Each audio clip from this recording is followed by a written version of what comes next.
चतुर्थ क्रमांक त्या ठिकाणी आलेला आहे माझा बाप शेतकरी।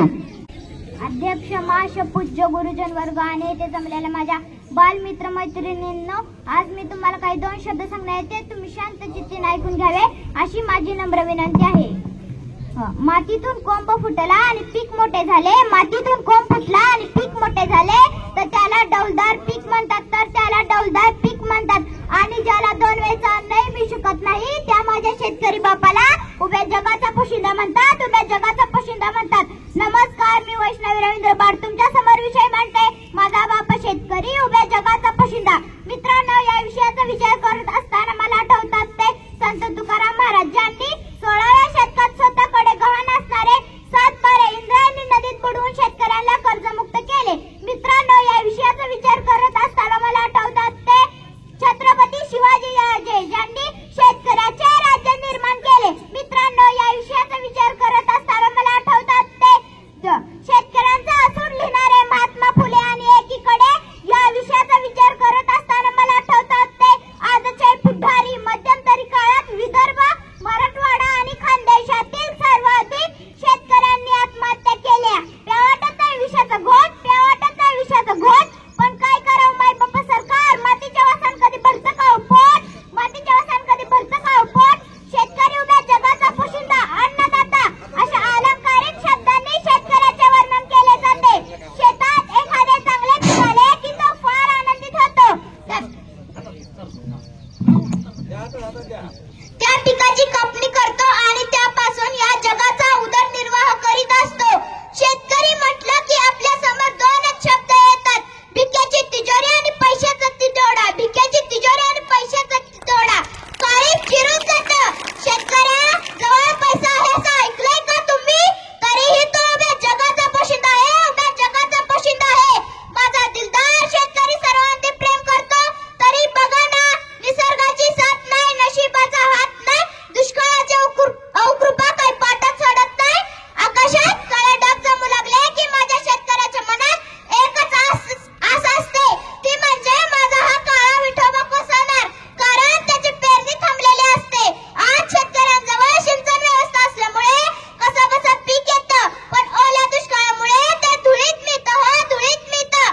त्यानंतरही शेतकऱ्याच्या शेतमालाला भाव दिला जात नाही, म्हणून शेतकरी कर्जबाजारी होऊन आत्महत्या करून घेत आहे। खूप उंच उंच उडा, चंद्रावर जा, सूर्यावर जा, खूप प्रगती करा, पण एक गोष्ट मात्र लक्षात ठेवा, उंच उंच उडायला शिकवते माती, उंच उंच उडायला शिकवते माती, तशी खोल खोल गाडायला हिला नाही कुणाची भीती, तशी खोल खोल गाडायला हिला नाही कुणाची भीती। जय जय महाराष्ट्र। यानंतर तृतीय क्रमांक प्राप्त झालेली विद्यार्थिनी कुमारी गुंजन आदिनाथ नरळे आत्महत्या, शेतकरी आत्महत्या या विषयावर आपले विचार व्यक्त करणार आहे।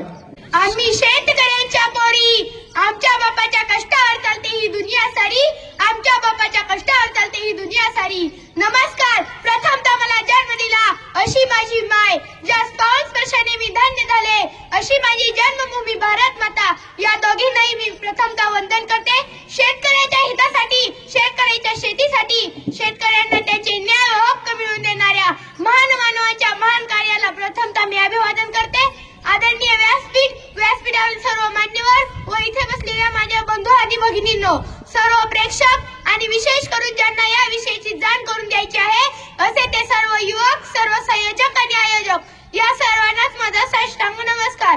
मी गुंजन आदिनाथ नरळे आपल्या समोर आत्महत्या केलेल्या शेतकऱ्याच्या मुलीची व्यथा हा विषय मांडत आहे, तरी आपण सर्वांनी शांतता राखावी।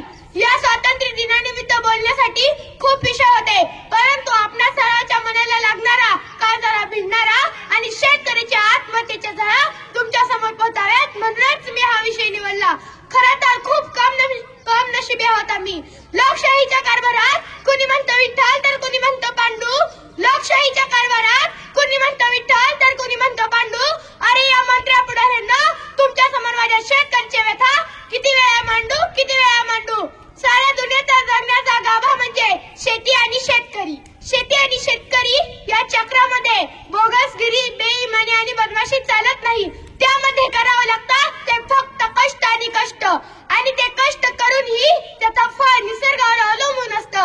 निसर्ग जर कोपला तर बऱ्याच वेळा शेतकऱ्याची भयानक अशी परिस्थिती निर्माण होते आणि त्याच परिस्थितीला आणि नैराश्याला आहारी जाऊन शेतकरी आत्महत्या करतात आणि आपल्या जीवनाची जीवनयात्रा संपवतात. ज्यावेळेस शेतकऱ्याचं एकपट नुकसान झालेलं असतं तेव्हा दुप्पट नुकसान होतं आणि आपल्या घरातील आपला बाप आपलं आयुष्य गमावून बसतो. आणि आता मी आत्महत्या केलेल्या शेतकऱ्याची व्यथा एका कवितेतून मांडत आहे. नाही वाटत मला दुष्काळाची भीती, जाऊ देणार नाही मी माझी माय सखी, माय सखी. नाही वाटत मला दुष्काळाची भीती, जाऊ देणार नाही मी माझी माय सखी, माय सखी. अरे जे होणार होते ते होऊन गेले, कुणी कर्जानी तर कुणी काळजीने मेले. अरे जे होणार होते ते होऊन गेले, कुणी कर्जानी तर कुणी काळजीने मेले. बाबा गेल्यापासून उडून गेली माझी झोप, बाबा गेल्यापासून उडून गेली माझी झोप. चार दोघांनी आश्वासन देऊन केले मला गप्प, केले मला गप्प. उघड्याच राहते उघडच खाते, चावत नाही उंदीर न चावतो मला साप. उघड्याच राहते उघडच खाते, चावत नाही उंदीर न चावतो मला साप. अरे त्या मुक्या जनावरांना सुद्धा कळून चुकलाय, सोडून गेलाय मला माझा बाप. अरे त्या मुक्या जनावरांना सुद्धा कळून चुकलाय, सोडून गेलाय मला माझा बाप. माझा बाप तर मेलाय पण तुझा बाप मरू नये, माझा बाप तर मेलाय पण तुझा बाप मरू नये. हात जडते माझ्या माय बापांना, मर्द असणाऱ्यांनी आत्महत्या कोणी करू नये, मर्द असणाऱ्यांनी आत्महत्या कोणी करू नये. अरे काय करतात आत्महत्या, कुणी काढली मनाची वाट तर कुणी शोधला घाणेरडा मार्ग. ज्यावेळेस आपण देवाच्या पाया पडतो, दीर्घकाळ करण्याची देवासमोर प्रार्थना करतो आणि मग स्वतःहूनच यमाच्या रेड्यावर कामून बसतो. मान्य आहे आम्हाला, शेतकरी म्हणजे जुगाराचा धंदाच मानला आहे. लागला तर लागला, नाहीतर फसा पडलेलाच आहे. म्हणून काय हरायचं असतं नाही, एकजूट व्हायचं, सतर्क करायचा आणि आपले हक्क आपण शासनाला मागायचे आणि न्याय मिळवायचा. मी एक उदाहरण सांगू इच्छिते. शेतकऱ्याला सरकार, आत्महत्या केलेल्या शेतकऱ्याला सरकार काही मदत देतोय, 1-2 लाख रुपये भेटतात. असे ज्यावेळी कर्जबाजारी शेतकऱ्याच्या लक्षात येतं, एकीकडे दुष्काळ पडलेला असतो तेव्हा त्याच्या डोक्यात विचार येतो, आपली मुलगी लग्नाला आली आहे, आपण जर आत्महत्या केली, आपल्या जाण्यानंतर आपल्या निधनाने 1-2 लाख रुपये भेटतील आणि त्यावर आपल्या मुलीचे लग्न होऊन जाईल. पुढच्या क्षणाचा विचार न करता तो शेतकरी आत्महत्या करतो आणि आपल्या जीवनाची जीवनयात्रा संपवतो. दुसऱ्या दिवशी गावातील पुढारी पंचनाम्यासाठी येतात तेव्हा गावातील सरपंच म्हणतो, पोरीचं काहीतरी लफडं असेल आणि त्या बापाला सहन झालं नाही म्हणून त्यानं आत्महत्या केली असेल. इज्जतही गेली, पैसाही गेला, निरड्या छातीचा टिप्पर असा पोलादी शरीराचा बापही गेला. मला तुम्हाला एवढंच सांगायचंय की सरकार तुम्हाला पैसा देत आहे म्हणून आत्महत्या करू नका. आणि तसेच सरकार हे काही फुल नाही, फुलाची पाकळी म्हणून मदत आहे. मला तुम्हाला एवढंच सांगायचंय की ज्या वेळेस मी 18 वर्षाची होईन आणि माझ्या हातात जर राज्यकारभार आला तर मी एक करेन की जे काही आपले शेतकरी आहेत ते एकाही शेतकऱ्याची आत्महत्या होऊ देणार नाही, असा मी तुम्हाला शब्द देते. अंधारल्या क्षणाची उसून स्वप्न दिना, अंधारल्या क्षणाची उसून स्वप्न दिना, शिवलक्ष या जनाला इतिहास मी लिहीन, इतिहास मी लिहीन.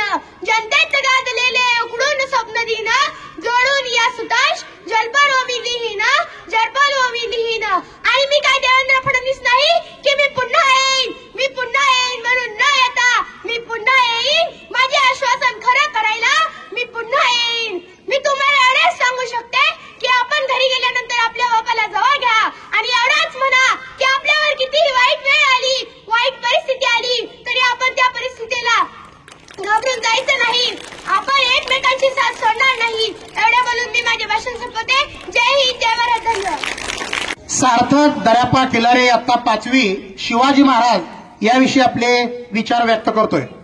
नमस्कार. इथे जमलेल्या सर्व मान्यवरांचे व माझ्या विद्यार्थी मित्रमैत्रिणींचे मी सर्वप्रथम सार्थक दर्यापा खिलारे सर्वप्रथम मी स्वागत करतो. प्रतिपचंद्र लेखे वर्धिष्णु विश्ववंदिता शाह सुनो शिवशेषा मुद्रा भद्राय राजते. जिथे शिवभक्त उभे राहतात तिथे बंद पडते भल्या भल्यांची मती. जिथे शिवभक्त उभे राहतात तिथे बंद पडते भल्या भल्यांची मती. अरे मरणाची कुणाला भीती, आदर्श आमचे राजे शिवछत्रपती. अरे मरणाची कुणाला भीती, आदर्श आमचे राजे शिवछत्रपती. शिवाजी महाराज म्हणजे नेमके कोण?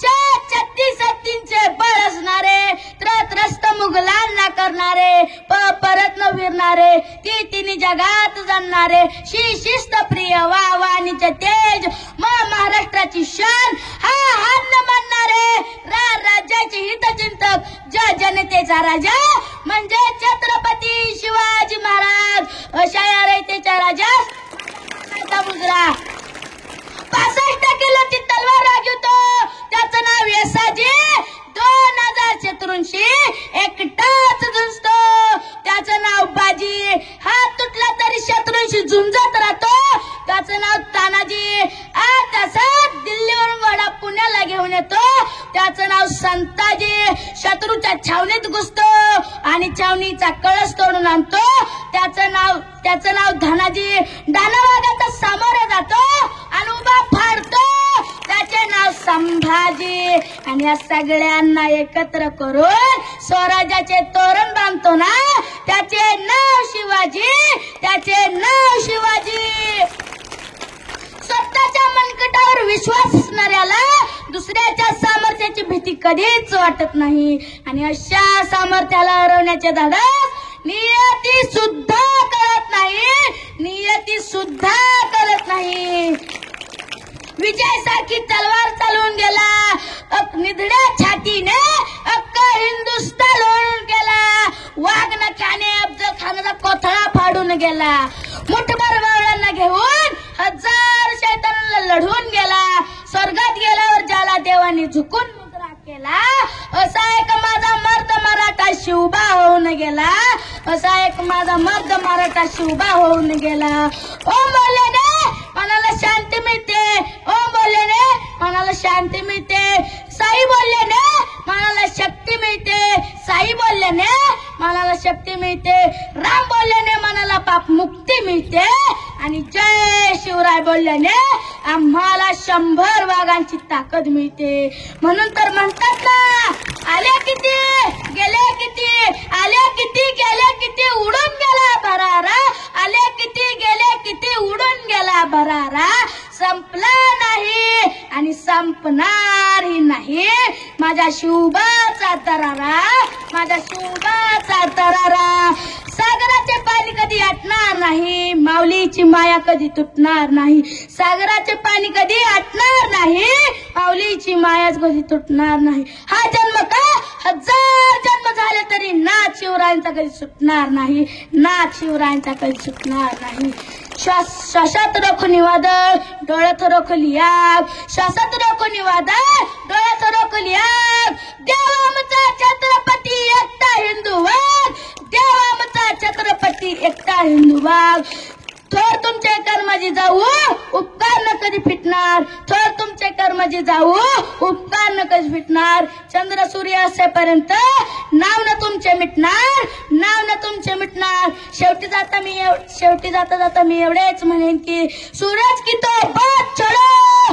चमकना उसका काम है सूरज की तो बात छोड़ो चमकना उसका काम है जिसने मानव जाति को चमकाया उसका शिवाजी नाम है उसका शिवाजी नाम है धन्यवाद द्वितीय क्रमांक प्राप्त झालेला विद्यार्थी इयत्ता 5वी पियुष दीपक बार आजची तरुण पिढी समोरील आव्हाने आजची तरुण पिढी जी आहे त्या तरुण पिढीच्या पुढे काय जे आव्हान आहेत तो आपल्या समोर मांडत आहे मित्रांनो खरा योग जो झाला नको गुलामी नक्षत्रांची भीती आंधळ्या ताऱ्यांची आयुष्याला भिडता नाही चैन करावी स्वप्नांची ज्याचे पाय असावे जमिनीवरती आकाश कवेत घेताना हसू असावे ओठावरती काहीच काढून देताना संकटात ठणकावून सांगावे आता हे बेहतर नजर रोखणी नजरेमध्ये आयुष्याला द्यावे उत्तर आयुष्याला द्यावे उत्तर स्वातंत्र्य दिनानिमित्त आलेल्या व्यासपीठावरील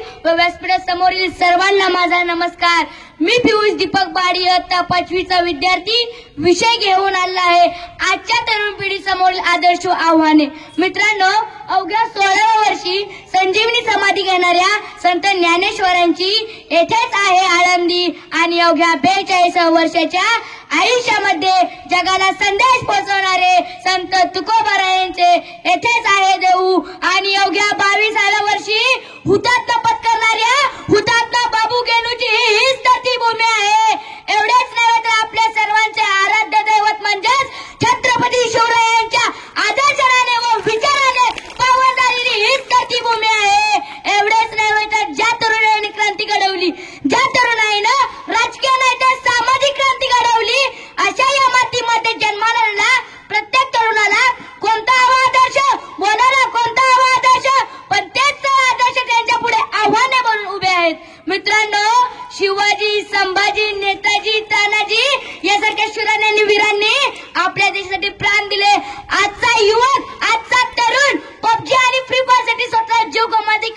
आहे.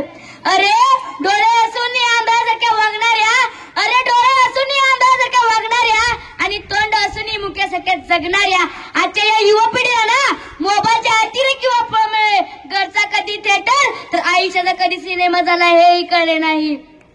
मला एवढे टक्के पडले, मला तेवढे टक्के पडले, माझा घेतलेला निर्णय चुकीचा होता, असा होता तसा होता म्हणून आजचा युवक, आजचा तरुण आत्महत्येला देखील तयार झाला आहे.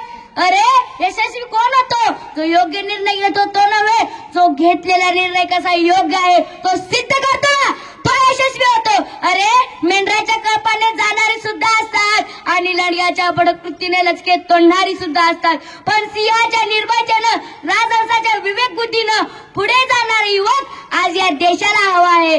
म्हणून मी जाता जाता एवढेच म्हणेन की विजलो जरी आज मी हा माझा अंत नाही, विजलो जरी आज मी हा माझा अंत नाही, पेटेन पुन्हा नव्याने हे सामर्थ्य नाशवंत नाही.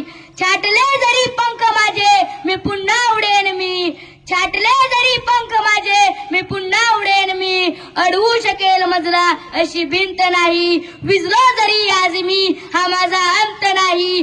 जय हिंद, जय महाराष्ट्र. माणुसकी हा विषय घेऊन आपल्या समोर येत आहे उत्कर्ष राजेंद्र नरळे. नमस्कार. तिरंगा आमचा मान आहे, पराक्रमाचे गाण आहे, तिरंगा आमचा मान आहे, पराक्रमाचे गाण आहे, भारताची शान आहे, त्याच तिरंग्याला माझा सलाम आहे, त्याच तिरंग्याला माझा सलाम आहे. सन्माननीय व्यासपीठ, वंदनीय गुरुजन वर्ग आणि इथे जमलेल्या सर्वांनाच मी उत्कर्ष राजेंद्र नरळे सर्वप्रथम विनम्र अभिवादन करतो. आज 15 ऑगस्ट भारताचा स्वातंत्र्य दिन. मित्रांनो, भारताचा सूर्योदय 15 ऑगस्ट 1947 रोजी झाला. भारताला स्वातंत्र्य मिळण्यासाठी अनेक वीरांनी आपल्या प्राणांची आहुती दिली. म्हणूनच आपण तो दिवस मोठ्या उत्साहात आनंदात साजरा करीत आहोत. पण मित्रांनो, काही देशघातक शक्ती, समाजघातक व्यक्ती तरुणांना हाताशी धरून वेगवेगळे विषय दाखवून व्यसनाधीन बनून जातीय तेढ निर्माण करीत आहेत, भारताचे भविष्य अंधकारमय करीत आहेत. अशा देशघातक, समाजघातक शक्तीवर वेळीच आळा घालणे गरजेचे आहे. त्यासाठी आपण सर्वांनी वेळीच जागृत होणे राष्ट्राच्या दृष्टीने गरजेचे आहे. म्हणूनच आज मी माणुसकी हा विषय घेऊन आलोय. आता तुम्ही म्हणाल, देशाचा विकास आणि माणुसकी याचा काय संबंध? तर खूप जवळचा संबंध आहे. माणसाने माणसाशी माणुसकीने वागणे गरजेचे आहे. मित्रांनो, आज माणूस हा माणसापासून खूप दूर होत चाललाय. आज कोणती वर्तमानपत्रे काढा, न्यूज चॅनल लावा, व्हॉट्सअप ओपन करा, फेसबुक लॉग इन करा, तुम्हाला प्रचंड गर्दी दिसेल. ती माणसांची, जी गर्दी थंड असते. आया बहिणीची अबूल उठताना एखादा दुर्दैवी अपघात होतो, रक्ताच्या थरात माणसं तरपडतात, तिथं ही गर्दी असते. ती गर्दी असते फोटो काढण्यात, शूटिंग करण्यात. गर्दी कुठे नाही? राशनच्या दुकानात गर्दी, हॉस्पिटल मध्ये गर्दी, बस मध्ये गर्दी, रेल्वे मध्ये गर्दी. पण आसपास लोक उपाशी मरतायत, लेकरं शाळेविना आहेत, हॉस्पिटल मध्ये कळ्या खुल्या जात आहेत. आणि असं सगळं बघायला आजच्या आमच्या माणसांच्या गर्दीला वेळ आहे हो. आज मातीच्या भिंतीचा सिमेंटचा गिलाव आला, पण माणुसकीचा ओला मात्र पापुद्रे उठतात तसा उडून गेला. माणसं घरानं जवळ आली, मनानं ती तेवढीच दूर गेली. आणि या सगळ्यांचा परिणाम म्हणजे इथल्या माणसाची मनं दुर्मी झाली. आणि म्हणूनच आज या व्यासपीठावर हा विषय मांडण्याची वेळ आली. मित्रांनो, मान्य मला निसर्गातील इतर प्राण्यांप्रमाणेच माणूसही स्वार्थी असतो आणि त्यानं ते असावंच. पण आपलं भागल्यानंतर उरलेल्या इतरांना देण्याची दानत माणूस सोडून इतर सगळ्या प्राण्यांमध्ये आहे. जंगलाचा राजा सिंह देखील आपलं पोट भरल्यानंतर उरलेली शिकार इतर प्राण्यांसाठी ठेवून जातो. माणूस हरवण्याचं कारण म्हणजे माणसाचा लोभ. संध्याकाळच्या जेवणावेळी घासातला घास, वाटीभर भाजी शेजाऱ्यांना नेऊन देणारी पिढीच आज थकली. म्हणूनच बहिणाबाई याच माणसाला उद्देशून विचारतात, माणसा माणसा कधी होशील माणूस माणसा माणसा कधी होशील माणूस लोभापायी झाला माणसाचा कानूस लोभापायी झाला माणसाचा कानूस माणसाने एका विशाल समुद्रावर राज्य केलं पण मनात संकुचित धक्का तयार झालं एकीकडे त्या ग्रहताऱ्यांना आपल्या लक्षात घातल्या पण दुसरीकडे त्या आचारसंहितेना ग्रहण लागलं मित्रांनो अगदी सोपा करून सांगायचं झालं तर माणूस हा माणसापासून खूप दूर होत चाललाय एवढं सगळं जरी असलं तर या भयानक गर्दीत माणसाला शोधावंच लागेल आणि या माणसाची सुरुवात आपल्या स्वतःच्या अंतःकरणापासून करावी लागेल जाती धर्माच्या या गर्दीत जो मी भारतीय आहे अशी ओळख करून देईल ना तिथे सापडेल आम्हाला माणुसकी एखादा मुलगा भीक मागताना दिसेल त्याच्या हातात पहिल्यांदा पाटी पेन्सिल देईल तिथे सापडेल आम्हाला माणुसकी प्रत्येक खास निर्माणच्या स्वागतासाठी सज्ज असेल तिथे सापडेल आम्हाला माणुसकी हिंदू मुस्लिम शीख इसाई हे शब्द जेव्हा मातीत घालले जातील तेव्हा खऱ्या अर्थाने उगवून येईल माणुसकी आणि पुन्हा ती गर्दी असेल माणुसकीच्या माणसांची अस्सल माणसांची आणि मी शेवटी एवढेच म्हणेन की जन्माला आल्यानंतर सुद्धा आपण काही घेत नाही आणि मेल्यानंतर सुद्धा आपण काही घेत नाही जन्माला आल्यानंतर सुद्धा आपण काही घेत नाही आणि मेल्यानंतर सुद्धा आपण काही घेत नाही उरते ती फक्त माणुसकी माझा माझा करू नको घालू नको आयुष्य वाया माझा माझा करू नको घालू नको आयुष्य वाया स्वतःसाठी जगू नको रच माणुसकीचा पाया स्वतःसाठी जगू नको रच माणुसकीचा पाया आणि शेवटी मी सर्वांना विनंती करतो की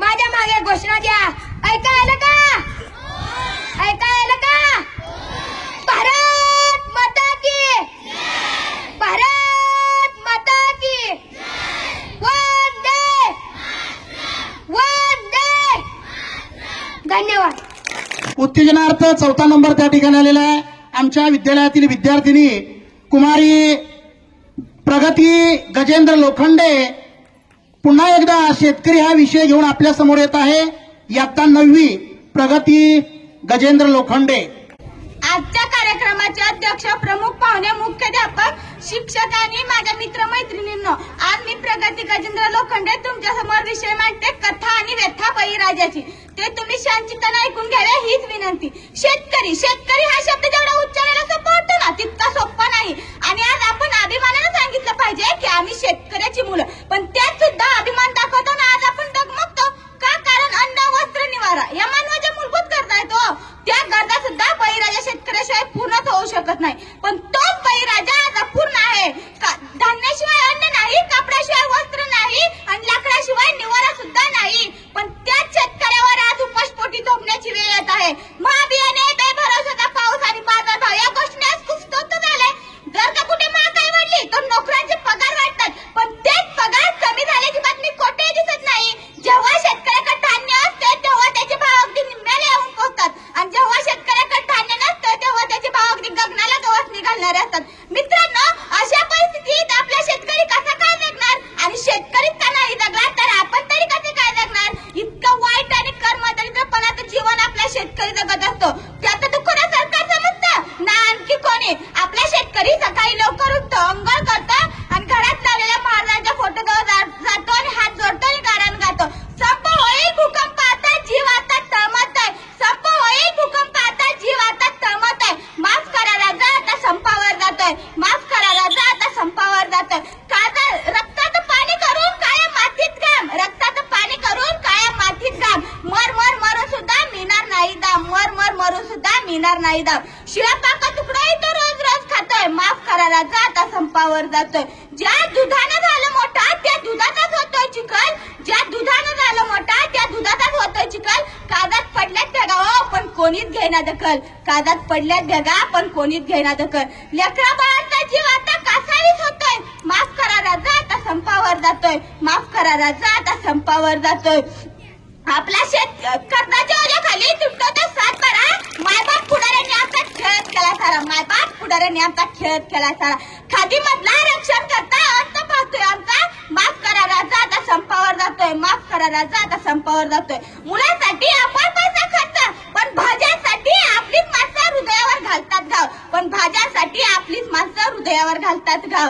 आपला शेतकरी जर एखाद्या सरकारी कामासाठी जर कुठे बाहेर गावी गेला ना, तर तिथले सरकारी कर्मचारी असा विचार करतात की हा अशिक्षित शेतकरी, याला काय करणार आपण थोडीशी गफलत केली तर. पण मी त्या सरकारी कर्मचाऱ्याला एकच उत्तर देईन, बेशक तुला पुस्तकाचं ज्ञान असेल, बेशक तुला पुस्तकाचं ज्ञान असेल, पण जीवन कसं जगावं हे ते माझ्या बळीराजा शेतकऱ्याकडूनच शिकावं लागेल. जीवन कसं जगावं हे ते माझ्या बळीराजा शेतकऱ्याकडूनच शिकावं लागेल. तो शेतकरी पेरणी करतो, पीक घेतो, पिकाला जरी हातभार मिळाला नाही ना, तर तो पुन्हा उठतो, पुन्हा पीक घेतो.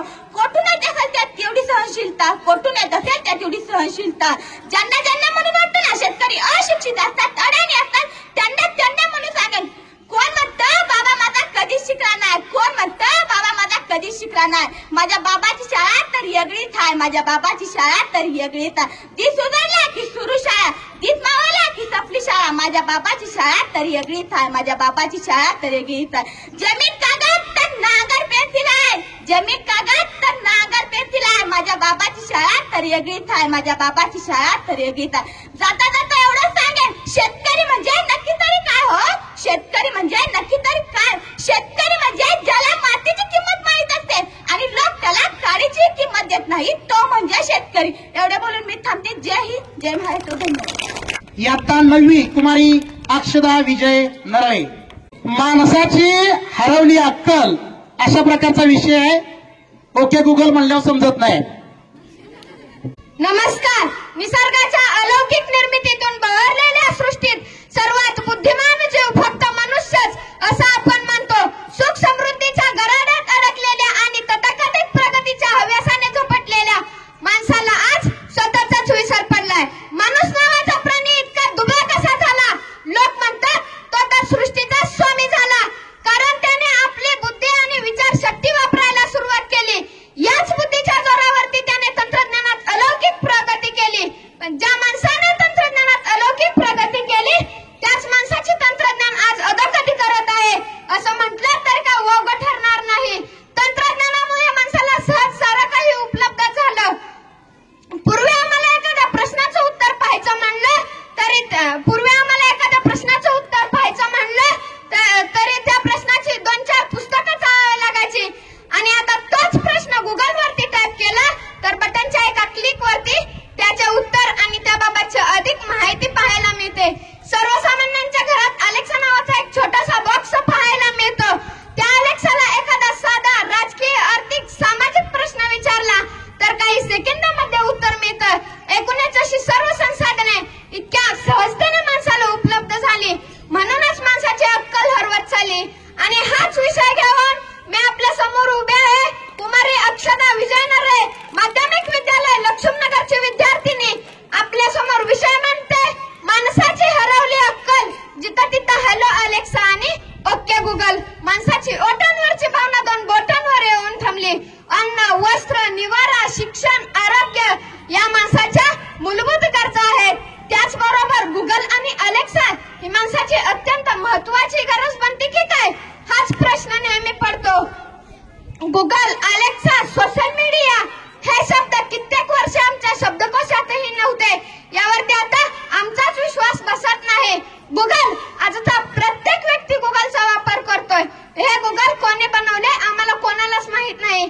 कॅलिफोर्नियाच्या स्टॅनफोर्ड युनिव्हर्सिटीमध्ये शिकणारे लेरी पेजी आणि सरी गेवेन या 2 मित्रांनी, या 2 विद्यार्थ्यांनी 1998 साली गुगल सर्च इंजिनचा शोध लावला आणि त्याबरोबर गुगलची उत्क्रांती झाली. माणसाच्या शरीरासोबत त्याच्या हालचालीचा ताबा घेणारी अनेक यंत्र निर्माण झाली, पण त्यामध्येच एक महत्वाचं स्थान निर्माण करणारे यंत्र म्हणजे अलेक्सा.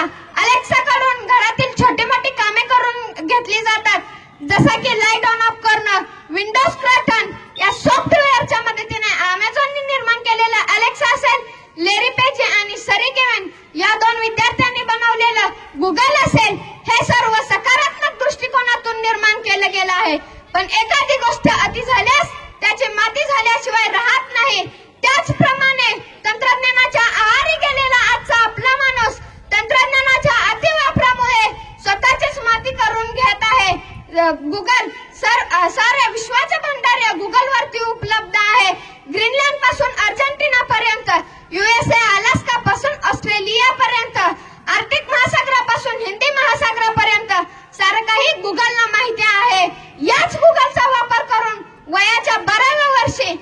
विज्ञानातील जान्हवी पवार ही वयाच्या 12व्या वर्षी 12वी पास आउट झाली, तरी ती याच वयात विदेशी 8 भाषा बोलत होती. हे जरी गुगलवर शिकली होती, हे जरी खरं असलं तर गुगलवरती 500 पानांचं PDF रिव्ह्यू आपल्याला 5 मिनिटात मिळतं. आमचा वेळ वाचत असला तरी आमचा शब्दसाठा सगळीकडे कमी पडताना दिसतोय. आमची वचन संस्कृती कुठेतरी कमी पडताना दिसते. आमची वचन संस्कृती कुठेतरी कमी पडताना दिसते. म्हणूनच माणसाने तंत्रज्ञान घडवलंय की तंत्रज्ञानाने माणूस घडवलाय, हा प्रश्न नेहमी पडत राहतो. प्रत्येक नाला जशा 2 बाजू असतात, तशा आपल्या विषयालाही 2 बाजू आहेत. अलेक्साचा वापर बेड रेस्ट घ्यायला सांगितलेल्या वृद्ध पेशंटांनी करावा, आजारी व्यक्तींनी करावा, असं मला प्रामाणिकपणे वाटतं. अलेक्साचा वापर शरीराष्ट्याने मजबूत असलेल्या व्यक्तींनी करू नये, कारण अलेक्साबद्दल सहज बोललं जातं की अलेक्साला सारं काही विचारा, सारं काही अलेक्सालाच माहिती आहे. सर्व प्रश्न जर आपण अलेक्सालाच विचारत राहिलं तर स्वतः शोधणार कधी, आणि शोधलं की सापडतं ही संकल्पनाच कुठेतरी हरवत चालले. माणसाच्या शरीरासोबत त्याच्या बुद्धीलाही गंज चढत चाललाय. माणसाच्या शरीरासोबत त्याच्या बुद्धीलाही गंज चढत चाललाय. गुगल, अलेक्सा याचा वापर आपण नेहमीच करत राहतो. याचा आजच्या वापराशिवाय वेगळं काही चालतच नाही. आपण आज याच्या वापराने इथपर्यंत पोहोचलो आहोत. एवढं बोलून मी माझं भाषण थांबवते. जय हिंद, जय भारत. 2 नंबरचं भाषण कुमारी दिव्या ज्ञानेश्वर नरळे. मोबाईलचे दुष्परिणाम हा विषय घेऊन आपल्या समोर येत आहे. आता 9वी दिव्या ज्ञानेश्वर नरळे मोबाईलचे दुष्परिणाम आपल्या समोर मांडत आहे. नमस्कार. सन्माननीय व्यासपीठावरील उपस्थित शिक्षक व शिक्षकेतर कर्मचारी, तसेच ग्रामस्थ, सरपंच व माझ्या मित्रमैत्रिणींनो, मी माध्यमिक विद्यालय लक्ष्मीनगर या शाळेमध्ये शिकत असलेली विद्यार्थिनी कुमारी दिव्या ज्ञानेश्वर नरळे आपल्यासमोर विषय मांडते, मोबाईलचे दुष्परिणाम. मित्रांनो, विषय ऐकून दचकलात ना, कारण ज्याप्रमाणे माणूस श्वासाशिवाय जगू शकत नाही ना, अगदी त्याचप्रमाणे एक क्षण सुद्धा माणूस मोबाईलशिवाय व्यतीत करू शकत नाही, हे सत्य आहे. व्यापून टाकले जग सारं मोबाईल नावाच्या गॅजेटने, व्यापून टाकले जग सारं मोबाईल नावाच्या गॅजेटने. दऱ्याखोऱ्यातून, वाड्या वस्त्यातून माणूस पण हरवत चाललाय, अशीच अवस्था आहे ना. आज विज्ञान तंत्रज्ञानातील क्रांती आणि इंटरनेटचा अद्भुत आविष्कार झाला, आणि या दोघांच्या आविष्कारातून जन्माला आलेला अपत्य म्हणजे मोबाईल. मोबाईलने क्रांती झाली. ही क्रांती इतकी अफाट होती की पहिलीचा मूल कोरोनामुळे शाळा बंद असूनही ऑनलाईन शिकू लागले. स्वतःचे मीडिया बनवून मेल करू लागले. त्याच्या प्रगतीचा इतका मोठा वेग साऱ्या जगाला विस्मयाचकित करून गेला. पण जेव्हा या प्रचंड वेगाची जागा मोबाईलच्या व्यसनात अखंड बुडालेल्या पिढीच्या रूपाने गतिमान झाली, तेव्हा सारं जग चिंतेत झालं. स्वतःचं मनोरंजन करून लोक सोशल मीडियाच्या अधीन झाले. त्यातून स्वमग्न व एकलकोंडेपणा वाढत गेला. मला तर मोबाईलशिवाय एक दिवस चांगला असेल असंही म्हणता येत नाही. मला तर मोबाईलशिवाय एक दिवस चांगला असेल असंही म्हणता येत नाही, आणि वाईट असेल असंही म्हणता येत नाही. कोणत्याही गोष्टीचा चांगला वापर करणं जसं आपल्याच असतं ना, अगदी वाईट व चुकीचा वापर टाळणे देखील आपल्याच हातात आहे. कारण नसताना वारंवार मोबाईलकडे जाणारा हात आणि स्क्रीनकडे जाणारे डोळे थोपविणे देखील आपल्याच हातात आहे. जो माणूस मोबाईल चार्जिंग होताना देखील 5-50 वेळा बोट लावतो ना, त्याला एक दिवस काय पण सारा आयुष्यच मोबाईल विना ठेवायला हवं, कारण अशी लाखो माणसे मानसिकदृष्ट्या विकलांग होत चालली आहेत. हीच माणसे भारताला एक दिवस मानसिक रोगाचा देश बनवल्याशिवाय स्वस्थ बसणार नाहीत. आता हेच पाहना, मी 9वी मध्ये शिकते. माझ्या वर्गातील राज्यातील काही मुले मोबाईलवरून आलेल्या एका चितवणीखोर संदेशाने एका भडकाऊ व्यक्तीच्या नादात चक्कर रस्त्यावर उतरतात, परीक्षा नको म्हणतात. हे भयावह चित्र अस्वस्थ करतं. या देशात नेटच्या परीक्षेत पैकीच्या पैकी गुण मिळवणाऱ्या आकांक्षा सिंगने मोबाईलचा कधीही वापर केलेला नाही. हे ऐकल्यावर असंही वाटून जातं की शिक्षणाच्या एका विशिष्ट टप्प्यापर्यंत मोबाईल हाताळायला निर्बंध असायला हवे. 10 माणसे घरात असूनही कुणी कुणाशी बोलत नाही. 10 माणसं घरात असूनही कुणी कुणाशी बोलत नाही. काऊचिवच्या गोष्टी सांगणारे आजी देखील मोबाईल ऍडिक्ट झाले आहे. संवाद हरवत चाललाय. मोबाईल शिवाय एक दिवस केवळ प्रयोग नाही, तर तुमच्या माझ्यासाठी धोक्याचा लुकलुकणारा लाल दिवा आहे. पाण्यात झोपे घातलेलं मूल कार्टून्स व मोबाईल शिवाय झोपे जात नसेल ना, तर आता आपण जागा व्हायला हवं. मला तर मोबाईलचा एका दिवसासाठी थांबलेला वापर हा एखाद्या ऐतिहासिक घटनेसारखा वाटतो की ज्या दिवशी मला टाइमपाससाठी का असेना मैदानावर मनसोक्त खेळता येईल, संदर्भ शोधताना वाचन करता येईल, आजच्या गोष्टी ऐकायला मिळतील, आई बाबा पण खूप दिवसांनी एकत्र गप्पा मारतानाचं दृश्य मला बघायला मिळेल, शेजारच्या घर आज मोबाईल पाहता पाहता पडणार तर नाहीत, मला तो त्याचा प्रश्न ऐकायला मिळेल, बाळा तुझा अभ्यास कसा चाललाय, खरंच किती मजा येईल ना जर एक दिवस मोबाईल शिवाय हरवलेला संवाद गप्पा आपुलकी परत येणार असेल तर आपण सकारात्मक बदलाच्या दिशेने चालायला काय हरकत आहे. खरं तर स्क्रीन टाइम कमी करणे शक्य आहे हो, परंतु मुख्य स्वमग्न एकलकोंडी पिढी रोखण्याची हीच योग्य वेळ आहे का याचा विचार आपण या निमित्ताने करायला हवा. घरात एक वेळ जेवणाची भ्रांत आहे पण खिशात 20,000चा मोबाईल, अरे बापरे मोबाईल घेऊन देत नाहीत म्हणून 11 वर्षाचा मुलगा आत्महत्या करतो, हे का भंगलेल्या सामाजिकीकरणाचं सर्वात घातक रूप आहे. शेवटी एका आईने सांगितलेला विनोद मला आठवतो जो अहिराणी भाषेतला आहे. एक माणूस एक पूर्ण दिवसभर त्याच्या मोबाईलला हातच लावत नाही तेव्हा त्याचा मोबाईल ज्यामध्ये टाकतो त्याला विचारतो, ओ मालक तुम्ही शेतच का गया. मित्रांनो विनोदाचा बाब सोडा पण आज मोबाईल शिवाय पूर्ण दिवसभर तुमच्यावर मोबाईल शिवाय राहून ही वेळ येणार नाही ना याचा विचार करा. मी एक शेजारी मुलगी म्हणून मला आता माझ्या हाताच्या बोटांवर चालणाऱ्या या रंगीबेरंगी जगामध्ये प्रचंड बदल घडवून आणण्याचं शक्य असल्यास मी त्याचा वापर सद्विवेक बुद्धीने करण्याचे वचन देऊन शेवटी इतकंच म्हणेन, जिंदगी बहुत खूबसूरत है उसे जी लो यारो, जिंदगी बहुत खूबसूरत है उसे जी लो यारो, दूर करो मोबाइल को हर बात को, जी लो यारो जी लो यारो. जय हिंद जय महाराष्ट्र. धन्यवाद. या मोठ्या गटामधून प्रथम क्रमांक प्राप्त झालेली विद्यार्थिनी आता 9वी कुमारी अंकिता अभिजित पैलवान आजची तरुण पिढी हा विषय घेऊन आपल्या समोर येत आहे. आजची तरुण पिढी हा विषय आपल्या समोर मांडत आहे कुमारी अंकिता अभिजित पैलवान.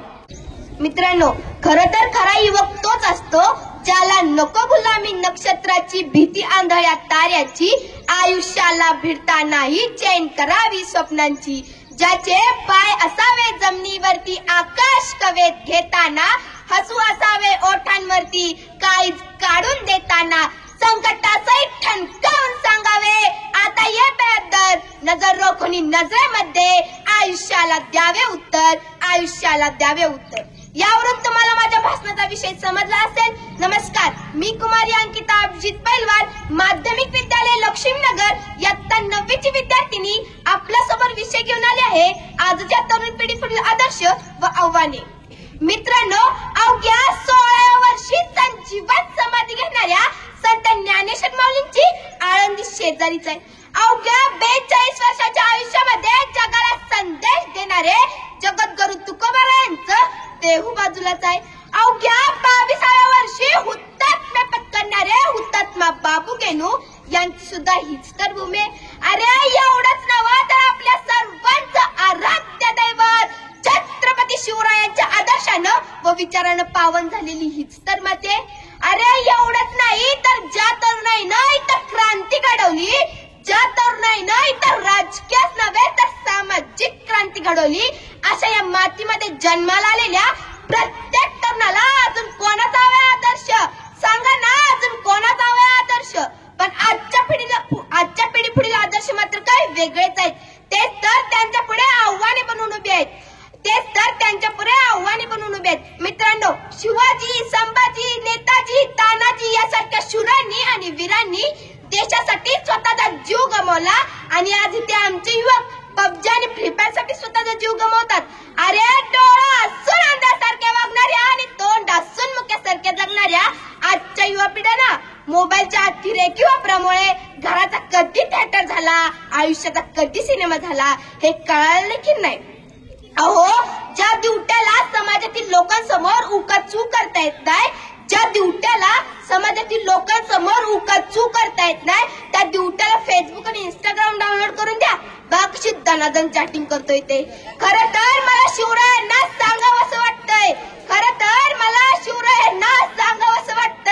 राजे सुपारीच्या कांडाचं सुद्धा व्यसन नव्हतं तुम्हाला राजे, सुपारीच्या कांडाचं सुद्धा व्यसन नव्हतं तुम्हाला राजे, पण आज टाकल्याशिवाय आजच्या पिढीला बळवतच नाही राजे. स्वराज्यासाठी नाही राजे, स्वराज्यासाठी नाही तर पिढी आणि पुढीसाठी आजचा युवक, आजचा तरुण मारायला सुद्धा तयार झाला. अरे मला एवढे टक्के पडले, मला तेवढे टक्के पडले, मला घेतला निर्णय चुकीचा होता, असा होता तसा होता असं म्हणून आजचा युवक आत्महत्या देखील तयार झाला. यशस्वी कोण होतो? जो योग्य निर्णय घेतो तो नाही, तर घेतलेला निर्णय योग्य कसा आहे हे जो सिद्ध करतो ना, तो खरा तरुण, तो खरा युवक, तो खरा तरुण, तो खरा युवक. अरे त्या मेंढराच्या कळपाने जाणारे सुद्धा असतात आणि लांडग्याच्या भरमवृत्तीने लचके तोड करणारे सुद्धा असतात, पण सिंहाच्या निर्भयतेने, राजहंसाच्या विवेकबुद्धीने आणि कोल्ह्याच्या चतुराईने पुढे जाणारे युवक आज या देशाला हवा आहे. सोशल मीडियामध्ये आजचा तरुण इतका गुण फुटून गेला आहे की तो म्हणतो, आहेस तरुण तर घे मजा करून, आहेस तरुण तर घे मजा करून, जाशील मरून तर टाकतील पुरून, जाशील मरून तर टाकतील पुरून. हे आजच्या तरुणाचे विचार झाले. पण मला असं वाटतं की आजच्या तरुणाचे विचार असे असायला हवे, आम्ही आजचे तरुण समाजसेवा करू मन भरून, आम्ही आजचे तरुण समाजसेवा करू मन भरून, भ्रष्टाचार टाकू पुरून, बेरोजगारीच टाकू मरून, गोर गरिबांना सोबत धरून, अन्यायाचा पराभव करू दारून, अन्यायाचा पराभव करू दारून. आणि स्वतःला तेव्हाच म्हणू या देशाचे तरुण जेव्हा सोशल मीडियाचा योग्य वापर करून भारताला महासत्ता टाकू करून, भारताला महासत्ता टाकू करून. सांगण्याचा उद्देश एवढाच की आपणच आहोत आपल्या आयुष्याचे आणि या देशाचे भविष्य. शेवटी जाता जाता एवढंच बोलू इच्छिते, विजलो जरी आज मी, हा माझा अंत नाही, पेटेल पुन्हा नव्याने, हे सामर्थ्य नाशवंत राहील, हे सामर्थ्य नाशवंत राहील. छाटले जरी पंख माझे पुन्हा उडेन मी, छाटले जरी पंख माझे पुन्हा उडेन मी, अडू शकेल मजला अजून अशी भिंत नाही, विजलो जरी आज मी, हा माझा अंत नाही, हा माझा अंत नाही. माझी झोपडी जाळण्याचे केले तर कैक कावे, माझी झोपडी जाळण्याचे केले तर कैक कावे, पण जळेल ती झोपडी अजून अशी आग ज्वलंत नाही, विजलो जरी आज मी, हा माझा अंत नाही, हा माझा अंत नाही. येथील वादळे खेटेल तुफान तरी वाट चालतो मी, येथील वादळे खेटेल तुफान तरी वाट चालतो मी, अडथळ्यांना भिवून अडथणे पावलांना पसंत नाही, विजलो जरी आज मी, हा माझा अंत नाही, हा माझा अंत नाही. एवढे बोलून इतिहास माझ्या भाषणाला पूर्ण विराम देते. जय हिंद, जय महाराष्ट्र. धन्यवाद.